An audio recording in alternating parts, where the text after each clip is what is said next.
സിജോ സർജറിക്ക് വേണ്ടി പുറത്തു പോയി എന്ന് ബിഗ് ബോസ് പറഞ്ഞപ്പോഴുള്ള മറ്റു കണ്ടസ്റ്റൻസിൻ്റെ എക്സ്പ്രഷനാണിത്. തികച്ചു സ്വാഭാവികം. എന്നാൽ അൻസിബയുടെ മുഖത്തെ എക്സ്പ്രഷൻ ഒന്ന് നോക്കൂ. ഈ ഒരു ക്ലിപ്പ് കണ്ടാൽ തന്നെ നമുക്ക് മനസ്സിലാവും അൻസിബ എന്ന ഗെയിമറിനുപരി അവളൊരു മനുഷ്യത്വമില്ലാത്ത ഒരാളാണെന്ന്.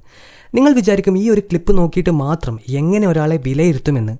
എന്നാൽ ഇന്നലെ നടന്ന സംഭവം തന്നെ ഒന്ന് നോക്കൂ. സിജോയുടെ മുഖത്ത് റോക്കി ആഞ്ഞടിച്ച സമയത്ത് കുറച്ചാളുകൾ സിജോയുടെ അടുത്ത് വന്ന് കവർ ചെയ്തു. ജാൻമണി പറയുന്നു അച്ഛനെയും അമ്മയും ആലോചിച്ച് കൂളാകൂ. അതുപോലെ ഗബ്രിയും പറയുന്നുണ്ട് നീ തിരിച്ചടിച്ചാൽ നീ ബിഗ് ബോസിൽ നിന്ന് പുറത്താകും. സത്യം പറഞ്ഞാൽ സിജോ ഒരിക്കലും റോക്കിയെ തിരിച്ചടിക്കത്തില്ല. കാരണം ഈ ഗെയിം മല്ലയുദ്ധമല്ല എന്ന് അവന് നന്നായിട്ടറിയാം. ആ സമയത്ത് സിജോയെ മറ്റുള്ളവർ പുറത്തേക്ക് കൊണ്ടുപോകുന്നു. അർജുൻ, ഋഷി, അൻസിബ റോക്കിയുടെ അടുത്ത് ചെന്ന് നീ എന്തിനാണ് അങ്ങനെ ചെയ്തത് എന്ന് പറഞ്ഞ് ക്രൂശിക്കുന്നു. അതൊക്കെ ശരിയായ കാര്യം തന്നെയാണ്. പക്ഷെ റോക്കിയെ കൺഫെഷൻ റൂമിൽ വിട്ട ശേഷം അർജുൻ സിജോയുടെ അടുത്ത് തന്നെ നിന്ന് അവനെ സമാധാനിപ്പിക്കുന്നുണ്ട്. സിജോ മെഡിക്കൽ റൂമിൽ നിന്ന് തിരിച്ചു വന്നതിന് ശേഷം അർജുൻ അവന് വേണ്ട